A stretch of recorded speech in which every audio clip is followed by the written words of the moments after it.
Me prendre des critiques dans la figure, c'est quelque chose que j'ai beaucoup subi en étant plus jeune, et encore aujourd'hui, ça m'arrive parfois. Quand j'étais au collège et au lycée, j'étais gros, et plus tard même en ayant perdu du poids, j'avais toujours un petit ventre. Et aujourd'hui, il m'en reste encore un peu. Du coup, pendant mon adolescence, on s'est beaucoup moqué de moi en me traitant de gros lard, de gros porc, de sale gros. Et plus récemment même, l'année dernière, quand ma femme était enceinte, on m'a même demandé si on attendait un deuxième enfant. Pour vous partager un autre exemple, j'ai fait 2 ans de classe préparatoire avant de rentrer en école de commerce. Donc j'ai suivi la voie élite, n'est-ce pas? Et j'étais le seul gars qui était de couleur. Et du coup, pendant ces 2 ans, la majorité de mes camarades, pour rigoler bien sûr, me l'ont très bien fait remarquer en faisant des blagues racistes et en me faisant comprendre que j'étais un étranger car je n'étais pas comme eux. Ce ne sont que quelques exemples de railleries que j'ai subis. Pourtant aujourd'hui, je ne suis pas devenu quelqu'un qui est traumatisé par ça, qui manquerait de confiance en lui et qui a encore des problèmes par rapport à ça. Bien au contraire, je me porte plutôt bien. Néanmoins, je sais que certaines personnes peuvent vivre et ressentir ce genre de raillerie de manière beaucoup plus intense que moi et que les conséquences peuvent être très graves. En France, il faut savoir que un enfant sur 2 se dit victime de harcèlement dès l'âge de 7 ans.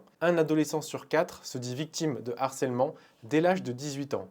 L'UNESCO, de son côté, estimait en 2019 que le harcèlement touchait en France 22% des élèves. Et ce qui peut se passer quand vous faites harceler, quand vous faites critiquer à longueur de journée, c'est que vous pouvez avoir tendance à vous isoler des autres et de tomber dans la solitude pour éviter de se prendre des critiques. Et ça, c'est hyper dangereux. Il faut savoir que la solitude et la dépression sont les premières causes de suicide en France, tout âge confondu, que ça soit chez les hommes ou chez les femmes. La France connaît 25 suicides par jour et a un taux de suicide qui est supérieur à la moyenne des pays européens. En plus, aujourd'hui, on n'est pas aidé avec les réseaux sociaux parce qu'on y a accès de plus en plus jeune. Et vous le savez comme moi que derrière leurs écrans, les gens ne sont pas tendres entre eux. Donc malgré ce que j'ai pu subir et ce que je peux entendre encore aujourd'hui, j'ai réussi à développer une faculté pour apprendre à ne plus être touché par les critiques et à vraiment faire en sorte que ça glisse sur moi. Je me suis totalement libéré du regard des autres. Pour vous dire que même aujourd'hui, quand quelqu'un me critique, ça me fait même rire. C'est pourquoi je souhaite vous partager les astuces que j'ai développées au fil du temps pour te permettre à toi aussi d'apprendre à gérer les critiques et à se libérer du regard des autres. Donc si aujourd'hui tu as du mal à gérer les critiques, c'est-à-dire que tu ne sais pas quoi répondre ou tu es déstabilisé quand on t'en fait, tu trouves que tu es trop influençable parce que les critiques ou le regard des autres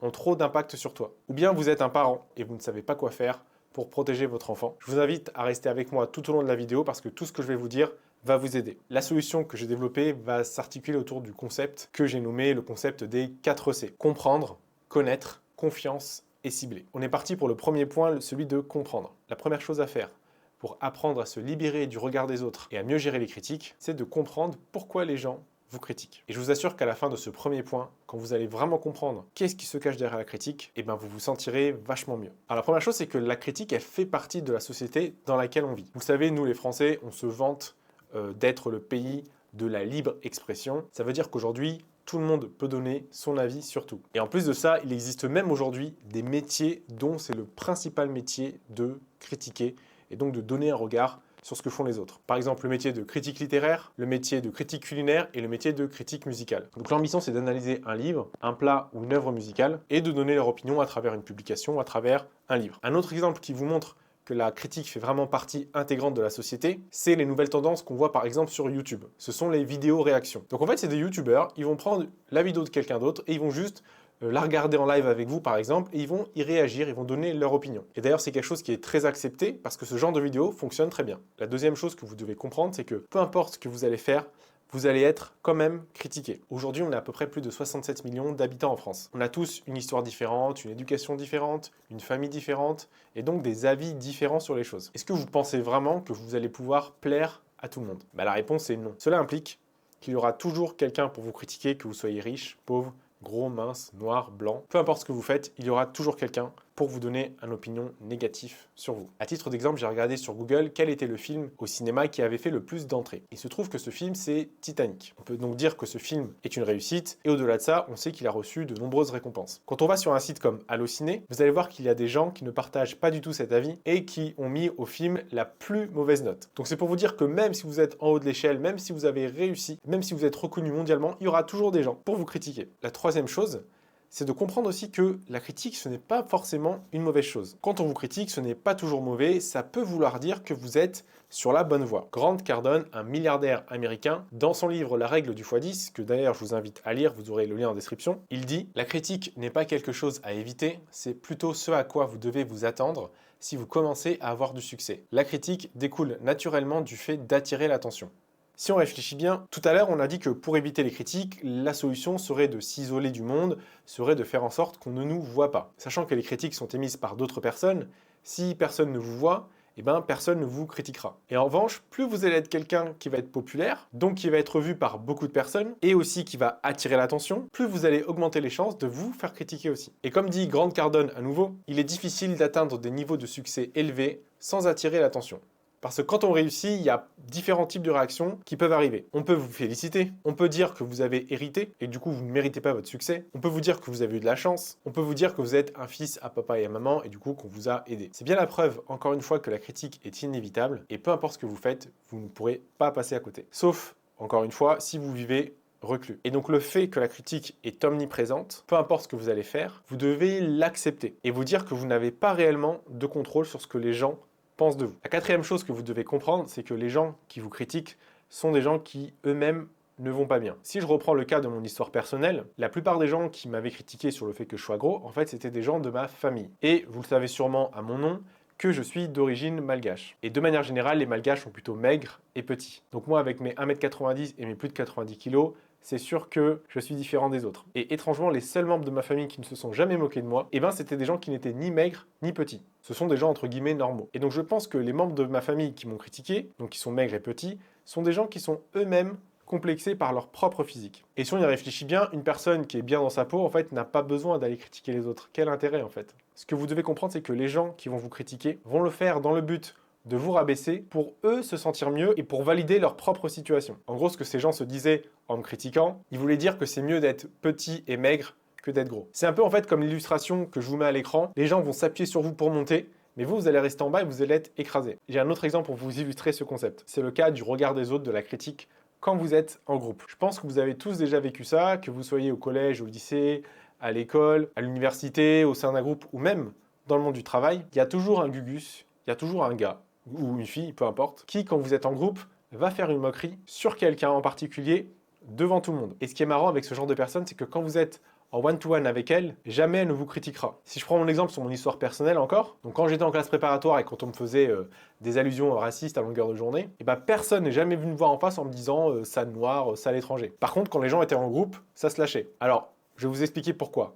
La première raison, c'est que les gens sont des lâches. Et deuxièmement, c'est que les gens vont chercher l'approbation des autres. Selon le livre Penser comme un moine de Jay Shetty, que je vous invite aussi à lire, lien en description, il y a 3 besoins émotionnels principaux. Le premier, c'est la paix, le deuxième, c'est l'amour, et le troisième, c'est la compréhension.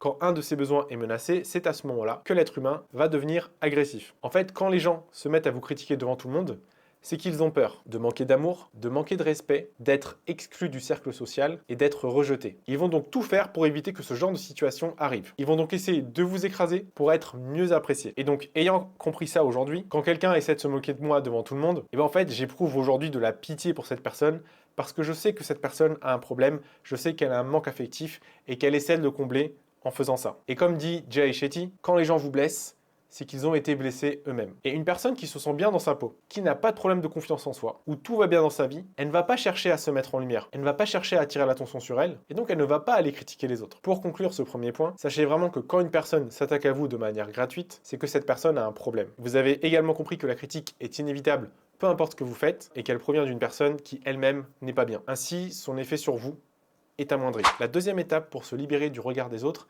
c'est d'apprendre à se connaître. Vous connaissez tous ce proverbe qui dit « il n'y a que la vérité qui blesse ». Et moi, je suis plutôt d'accord avec ça. Quand quelqu'un vous fait une critique et que vous êtes touché, ça signifie que ce que la personne vous dit est peut-être vrai. Par exemple, si on vous dit t'es un peu heureux, tu manques de courage, t'es un froussard », si vous savez que vous n'êtes pas quelqu'un comme ça, que vous êtes à l'inverse quelqu'un de courageux, etc., la critique ne va pas vous toucher. Par contre, si vous doutez de vous-même, si vous n'êtes pas sûr d'être peureux ou d'être pas peureux, et ben c'est à partir de ce moment-là que la critique va avoir un impact sur vous. Et du coup, c'est ce qui arrive aux personnes qui sont influençables. Et à mon sens, certaines personnes sont influençables parce qu'elles n'ont pas de certitude sur les choses et surtout sur elles-mêmes. Et donc pour combler tout cela, il faut que vous fassiez en sorte que la connaissance, que ce soit sur vous ou sur autre chose, soit une priorité. Aujourd'hui, je vous pose ces questions suivantes. Qui êtes-vous? Quels sont vos points forts? Quels sont vos points faibles? Quelles sont vos passions? Si vous avez du mal à me répondre avec certitude à ces questions, c'est que vous êtes potentiellement quelqu'un d'influençable. Un autre exemple aussi que j'ai vécu en tant qu'entrepreneur et que beaucoup d'autres ont vécu aussi, c'est quand vous voulez entreprendre quelque chose et quand on vous dit tu n'y arriveras pas. Donc ça peut être terrible parce que pour certains d'entre vous, ça peut vraiment créer du doute en vous, faire en sorte que vous allez retarder votre passage à l'action, voire que vous n'allez pas du tout passer à l'action. Mais si vous savez que vous avez les capacités nécessaires pour réaliser cette chose, parce que par exemple, avant, vous avez déjà réalisé ce genre de choses, vous n'aurez pas de doute et donc la critique ne va rien vous faire. C'est pourquoi moi je suis fan de développement personnel et je vous invite aussi à vous y intéresser si ce n'est pas déjà le cas. Et je vous invite également aussi à expérimenter plein de choses. Vous allez travailler sur vous-même. Vous allez apprendre à connaître vos limites et vos forces et vous allez découvrir qui vous êtes. Et donc à l'inverse, si on vous fait une critique sur quelque chose qui est vrai, par exemple on vous dit « tu n'es pas fait pour ce sport, tu n'es pas fait pour ça ». Si vous avez pris le temps de vous connaître, si vous avez pris le temps d'expérimenter ce sport, par exemple, et que vous en êtes conscient, et que vous êtes OK avec ça, en fait, il n'y aura pas de problème. Moi, par exemple, on m'a déjà dit que j'étais une lopette parce que je n'aimais pas les montagnes russes. Et en fait, ce que j'ai répondu à la personne, c'est que oui, c'est vrai que je n'apprécie pas les montagnes russes parce que je n'en retire aucun plaisir. Et je lui ai dit, donc si c'est ça pour toi être une lopette, ça me dérange pas. Et donc ce que ça a fait, c'est que 1, ça a calmé la personne direct, et 2, en fait, j'ai aucun problème avec ça, parce que je me connais, et je suis conscient du fait que je n'aime pas ça. Donc apprenez à vous connaître, et à moyen de vous connaître, ça peut être par le dev perso, par l'expérimentation, et essayez de répondre aux questions que je vous ai posées auparavant. Vous aurez également en description un test de personnalité, donc le MBTI, qui pourra vous aider, vous donner des indications sur la personne que vous êtes. La troisième étape pour apprendre à mieux gérer les critiques et à se libérer du regard des autres, c'est la confiance. Et à mon sens, pour être confiant, il faut d'abord être compétent. En fait, pour moi, on est confiant quand on sait ce qu'on vaut. Et on sait ce qu'on vaut quand on se connaît. CF, le point de tout à l'heure. Et la preuve de ce qu'on vaut se trouve dans ce qu'on a fait dans le passé grâce à nos compétences. Par exemple, quand j'ai voulu me lancer dans l'investissement immobilier, beaucoup de gens m'ont dit « tu vas pas y arriver, tu vas avoir des loyers impayés, ça ne sert à rien, etc. etc. » Et en fait, ces critiques ne m'ont rien fait, elles ne m'ont pas dissuadé d'investir parce qu'auparavant, je m'étais formé à l'investissement immobilier. J'avais acquis les compétences nécessaires pour investir. J'avais donc confiance en moi sur ce projet-là. C'est pour ça que c'est très important de travailler vos compétences, de vous former constamment, d'apprendre constamment pour vous améliorer. Parce que plus vous allez apprendre de compétences, plus vous allez vous développer et plus vous allez acquérir de confiance en vous. Et donc la confiance en soi, ça va vous donner une armure contre le regard des autres, contre les critiques. La deuxième chose, selon moi, qui vous donne la confiance, c'est l'amour. Alors cette partie peut également s'adresser aux parents, s'il y a des parents qui écoutent. Et je vais donc commencer par faire une petite dédicace à ma mère ici. Quand j'étais enfant, j'ai eu de la chance parce que ma mère m'a donné énormément d'amour, que ça soit à travers des actes, elle a toujours été présente, elle a sacrifié une bonne partie de sa carrière professionnelle pour nous élever, ma sœur et moi, ou soit à travers des mots. Ma mère m'a toujours dit qu'elle m'aimait, elle me le disait même plusieurs fois par jour, elle m'a aussi toujours dit que j'étais le plus beau. Et je pense que c'est en grosse partie grâce à ça que pendant mon enfance et mon adolescence, que j'ai réussi à ne pas être trop touché par les critiques qui visaient mon physique. À force de me donner de l'amour et à me répéter qu'elle m'aimait et que j'étais le plus beau, ma mère a réussi à installer ça dans mon esprit et à faire en sorte que j'y croie. Et du coup, dès mon enfance, dès mon plus jeune âge, j'avais déjà l'attitude de quelqu'un qui avait confiance en lui. Et le fait que nos pensées dominantes déterminent la réalité, c'est un concept qui est très bien illustré dans le livre Réfléchissez et devenez riche de Napoléon Hill, un des meilleurs livres de dev perso que je vous invite à lire, les en description. Donc dans ce livre, Napoléon Hill, il dit qu'on est le résultat de nos pensées dominantes et que notre subconscient va trouver le moyen de transformer ces pensées dominantes en réalité physique. Et donc en me donnant beaucoup d'amour, en me le répétant souvent, et ma mère m'a donné confiance en moi. Donc le message que je veux vous faire passer si vous êtes parent,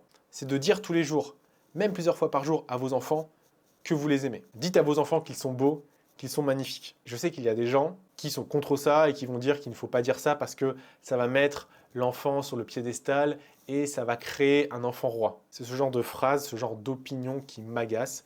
Ça, c'est encore du bon pessimisme à la française. Je pense que donner de l'amour n'a jamais fait de mal, ne fait de mal à personne, et bien au contraire, je pense qu'il faut en donner plus, et je pense que dans ce monde, il manque d'amour. Ce qu'il faut savoir, c'est que pour un enfant, le parent, c'est la figure d'autorité, c'est un peu le modèle. Donc à l'inverse, si vous dites des choses dégradantes à votre enfant, comme par exemple, vous lui dites qu'il est gros, ou alors que vous parlez en mal de vos enfants, en présence d'autres personnes, et que l'enfant est à côté et qu'il entend, eh ben je peux vous assurer qu'il y aura des répercussions plus tard. Et je pense qu'aujourd'hui, j'ai eu tellement d'amour de ma mère qu'aujourd'hui, je suis capable d'en donner autour de moi et d'en donner beaucoup, et je ne me sens pas menacé sur le besoin émotionnel de l'amour qu'on a vu tout à l'heure. Donc je n'ai pas besoin d'aller critiquer les gens, je n'ai pas besoin d'aller critiquer autrui, je n'ai pas besoin de combler ce manque en faisant ça. Et donc je vais vous dire là une évidence, mais qui est importante à dire, je suis convaincu à 300% que la manière dont nous nous sentons aimés détermine notre comportement et notre résistance face au regard des autres, face aux critiques des autres. Et donc l'amour, la confiance, la compétence, ce sont des boucliers contre le regard des autres. Donc ce que je veux vous dire, c'est montrer aux gens que vous aimez, que vous les aimez, Et dites-leur, je t'aime. Dites-leur, je t'aime, clairement. Avec l'amour, rien ne peut vous arrêter. Et comme dit l'apôtre Saint Paul dans sa première lettre aux Corinthiens, l'amour supporte tout, il fait confiance en tout, il espère tout, il endure tout. Je pense que c'est bien résumé. La dernière étape pour se libérer du regard des autres et mieux gérer les critiques, ça va être d'avoir une cible, ça va être de cibler un objectif. Donc jusqu'à là, on a travaillé sur la personne que vous êtes actuellement, mais il se peut que vous soyez touché par la critique, par exemple si on vous parle de votre avenir et que vous ne savez pas où vous allez. Vous savez qu'un bateau qui n'a pas de cap, il va juste errer dans la mer et il ne va pas réellement avancer. Il suffit qu'il y ait un courant un peu plus fort qu'un autre pour que le bateau se fasse emmener et chavire par la suite. C'est la raison pour laquelle vous devez d'avoir un but dans la vie, parce que ce but va donner un sens à vos actions du quotidien et à votre quête de connaissance de soi. Je pense qu'on pourra développer ce point dans une autre vidéo, à savoir comment trouver son but. Mais pour le savoir, vous pouvez par exemple essayer d'imaginer votre vie idéale, sans barrière, réfléchissez à ce que vous voulez réellement. Et en faisant ça, peut-être que votre but va commencer à apparaître. D'ailleurs, j'ai déjà fait une vidéo un peu sur cette réflexion de comment trouver sa voie. Je la mettrai en fiche. Je vous invite à aller la voir si vous ne l'avez pas encore vue. Donc on a vu les 4 C, comprendre, connaître, confiance et cibler. Mais vous voyez, à aucun moment je n'ai évoqué en fait le fait de comment faire pour répondre aux critiques, comment faire pour avoir de la répartie. Alors si vous le voulez, je pourrais faire une vidéo pour vous expliquer vraiment comment répondre si vous avez envie de répondre. Mais à mon sens, pour moi, il ne faut pas répondre aux critiques qu'on vous fait, parce qu'en répondant à la critique qu'on vous fait, vous allez en fait donner du crédit à cette critique et donner du crédit à la personne. Et c'est exactement ce qu'elle attend. Je pense qu'il est vraiment intéressant de travailler avec la méthode des 4C que j'ai expliqué précédemment, parce que vous allez en même temps vraiment travailler sur votre propre personne, et c'est sur ce quoi vous devez vraiment vous focaliser vous-même. Et vous verrez que si vous intégrez et que vous appliquez vraiment la méthode des 4C, en fait, vous n'aurez même plus besoin de répondre, parce que les critiques ne vont plus vous toucher et vous serez vraiment indolore au regard des autres et totalement libéré. Et quand les gens voient que vous êtes totalement libéré du regard des autres, que les critiques qu'ils vous font ne vous font rien, et bien ils s'arrêteront d'eux-mêmes. C'est tout pour cette vidéo, j'espère qu'elle a pu vous aider à vous aussi vous libérer du regard des autres. Si c'est le cas, n'hésitez pas à mettre un like à la vidéo. Je vous invite également à aller en description pour consulter des ressources pour aller plus loin sur ce sujet. Et n'hésitez pas également à me suivre sur les autres réseaux sociaux pour recevoir du contenu plus fréquent. Bonne journée à vous, portez-vous bien, peace.